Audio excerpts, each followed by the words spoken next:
मैंने अपनी दोस्त से रिक्वेस्ट की कि मुझे उसके पास ले चलो, मैं उससे मिलकर एक बार बात करना चाहती हूँ। तो वो मुझे छत पर उसके कमरे में ले गई। वो फर्श पर एक कोने में चुपचाप बैठा था। मेरी दोस्त ने उसे कहा कि देखो फैसल, तुमसे कौन मिलने आया है। उसने अपनी नज़रें उठाकर मेरी तरफ देखा, और जब देखा तो वो देखता ही रहा, और फिर नज़रें झुकाकर कहने लगा कि एक मुद्दत हुई तुझे रुखसत किए, फिर भी ना जाने हर आहट तेरे आने की दस्तक देती है। ये सुनकर मैं बहुत रोने लगी और उसके करीब जाकर बात करने की कोशिश करने लगी, लेकिन वो बिल्कुल चुप था और उसने अपना चेहरा दूसरी तरफ किया हुआ था। और फिर अचानक से उसने मुझे पकड़ लिया और मेरा गला दबाने लगा। बड़ी मुश्किल से मेरी दोस्त ने मुझे छुड़वाया और हम दोनों नीचे भाग गईं। फिर अगले दिन जब मेरी दोस्त उसे खाना देने गई तो मैं भी उसके साथ चली गई। मेरी दोस्त ने रूम खोला तो मैंने नोट किया कि वो कोई डायरी पढ़ रहा था, लेकिन हमें देखकर उसने अपनी वो डायरी फौरन से छुपा ली। मेरी दोस्त जब उसे खाना खिला रही थी तो मैंने चुपके से उसकी डायरी उठा ली और मैं अपने रूम में आकर वो डायरी पढ़ने लगी कि आखिर उस डायरी में क्या लिखा है। डायरी में हमारे मिलने से लेकर हमारे बिछड़ने तक की सारी दास्तान लिखी हुई थी, और बहुत सी बातें ऐसी भी लिखी थीं जिन्हें पढ़कर मुझे बहुत दुख हुआ। दुख इस बात का हुआ कि इटली में फैसल को मंशियात के केस में फंसाकर डिपोर्ट करवाने वाला बल्कि कोई और नहीं, मेरा बाप था। फैसल की डायरी पढ़कर मुझे बहुत रोना आया। मैं एक बार फिर से उसके कमरे में चली गई और जाते ही उसे गले लगाकर रोने लगी। वो थोड़ी देर तो साकिन रहा, लेकिन फिर उसके बाद मुझे मारने लगा, और इस दफ़ा मैं वहाँ से भागी नहीं बल्कि उससे मार खाती रही। थोड़ी देर बाद उसने मुझे मारना बंद कर दिया और मुझे गले लगाकर मेरा नाम पुकारते हुए ज़ोर ज़ोर से रोने लगा। उसकी ज़ुबान से अपना नाम सुनकर मुझे बहुत खुशी हुई। इतने में मेरी दोस्त और उसके घर वाले भी उसके कमरे में आ गए।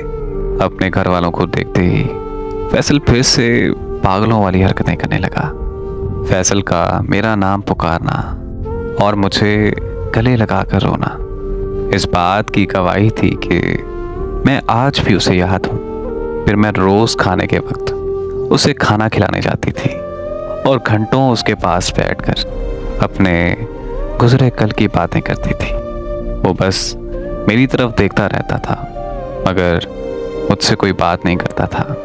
फिर मैंने एक डॉक्टर को घर बुलाकर फैसल का चेकअप करवाया। डॉक्टर ने कुछ दवाइयाँ दी और हिदायत की कि अगर फैसल को ये दवा वक्त पर मिलती रही तो ये बिल्कुल ठीक हो जाएगा और जल्द ही अपने आप को रिकवर कर लेगा। ये सुनकर हम सबको बहुत खुशी हुई, और फिर दोस्त की शादी के बाद मैं इटली वापस नहीं गई, बल्कि मैंने अपने घर फ़ोन करके बोल दिया कि मैं फैसल से शादी करने जा रही हूँ। मेरे अब्बू को जैसे ही ये बात पता चली तो मेरे अब्बू फ़ौरन से पाकिस्तान आ गए और फैसल के घर आकर मुझे कहा कि चलो मेरे साथ, मैं तुम्हें लेने आया हूँ। मैं नहीं जाना चाहती थी मगर फैसल के अब्बू ने कहा कि यहाँ कोई तमाशा मत करना वरना हमारी बदनामी होगी। इसलिए मैं चुपचाप अपने अब्बू के साथ चल पड़ी। हमारे पाकिस्तानी घर पहुंचकर अब्बू ने मुझे कहा कि मैं तुम्हारी शादी एक पागल से हरगिज़ नहीं कर सकता, और वो वैसे भी मंशियात के केस में इटली से पाकिस्तान डिपोर्ट हुआ है, तो अब वो दोबारा कभी भी इटली नहीं जा सकता, जबकि तुम इटली को छोड़कर पाकिस्तान नहीं रह सकती। इसीलिए ये शादी कभी भी नहीं हो सकती। मैंने अब्बू से साफ साफ कह दिया कि मैं फैसल से शादी करके पाकिस्तान में ही रह लूँगी, आप मेरी हरगिज़ फिक्र ना करें। और डॉक्टर ने बोला है कि फैसल जल्दी ही ठीक हो जाएगा। मेरी ये बात सुनकर मेरे अब्बू ने मुझे एक कमरे में बंद कर दिया और मेरी शादी मेरे उसी कज़न के साथ तय कर दी जिससे मैंने अपनी मंगनी तोड़ी थी। मेरे अब्बू ने मुझे कमरे में बंद करके 1 हफ्ते बाद मेरी शादी रख दी थी। मुझे कुछ समझ नहीं आ रही थी कि मैं क्या करूं। फिर मेरे अब्बू मेरे कमरे में आए और मेरे पाँव पकड़कर रोने लगे, कहने लगे कि प्लीज़ मेरी इज्जत रख लो और तुम ये शादी कर लो। अब्बू को रोता हुआ देखकर मैं भी उनके गले लगकर रोने लग गई और उन्हें कहा कि ठीक है, मैं ये शादी कर लेती हूँ। मेरी ये बात सुनकर मेरे अब्बू बहुत खुश हुए। फिर मैं हंसी खुशी अपनी शादी की तैयारियां करने लगी।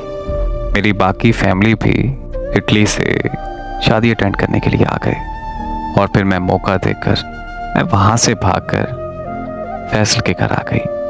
फैसल के पास कुछ देर बैठी और वहाँ से सीधा कराची अपनी दोस्त के घर आ गई और कराची से 1 हफ्ते बाद इटली आ गई।